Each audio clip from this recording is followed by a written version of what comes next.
রাতের মক্কা ছিল নীরব, কিন্তু সেই নীরবতার ভেতরে লুকিয়েছিল অস্থিরতা। কাবার চারপাশে মশাল জ্বলছে, মানুষ মূর্তির সামনে মাথা নত করছে, আর দূরে এক কৃষ্ণবর্ণ দাস যুবক দাঁড়িয়ে আছে। চোখে প্রশ্ন, হৃদয়ে অজানা এক শূন্যতা। সে জন্মেছে দাস হিসেবে, কিন্তু তার অন্তর কখনো দাস হতে চায়নি। প্রতিদিন সে শুনত এক নতুন কথার গুঞ্জন। মক্কার এক মানুষ বলছেন, আল্লাহ এক, তার কোনো শরিক নেই। প্রথমে সে ভয় পেয়েছিল, কারণ এই কথা বলা মানেই ছিল বিপদ ডেকে আনা। কিন্তু একদিন রাতের আধারে সে চুপচাপ পৌঁছে গেল সেই ঘরে যেখানে কুরআনের আয়াত ধ্বনিত হচ্ছিল মৃদু স্বরে। তার বুক কেঁপে উঠল। এ যেন কোনো মানুষের কথা নয়, এ যেন আকাশের ভাষা। আল্লাহ এক, এই বাক্য তার অন্তরে বজ্রপাতের মতো আঘাত করল, কিন্তু সে আঘাত ছিল মুক্তির। সেই রাতেই তার হৃদয় সিজদায় নত হল।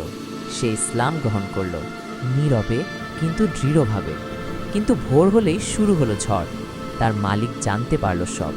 তপ্ত মরুভূমির বালুর ওপর তাকে শুইয়ে রাখা হলো। বুকের ওপর চাপিয়ে দেওয়া হলো বিশাল পাথর। সূর্য মাথার ওপর আগুন ঢালছে, শরীর জ্বলছে, ঠোঁট শুকিয়ে যাচ্ছে। তাকে বলা হলো, বলো তুমি এই ধর্ম ত্যাগ করো। কিন্তু তার কণ্ঠ থেকে বের হলো একটি শব্দ, আহাদ আহাদ, এক এক।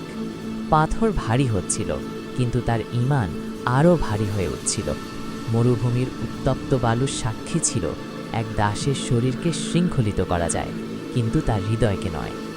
অবশেষে আল্লাহ তার জন্য সাহায্য পাঠালেন। তিনি মুক্তি পেলেন। যে মানুষকে একদিন রাস্তায় টেনে হিঁচড়ে নেওয়া হয়েছিল, সেই মানুষই একদিন কাবার ছাদে দাঁড়িয়ে আজান দিলেন, আল্লাহু আকবার। তার কণ্ঠে কাঁপন ছিল না, ছিল মুক্তির ঘোষণা। এক দাস থেকে ইসলামের প্রথম মুয়াজ্জিন। তার গল্প আমাদের শেখায়, ঈমান যদি সত্য হয় তবে আগুনও তাকে পোড়াতে পারে না।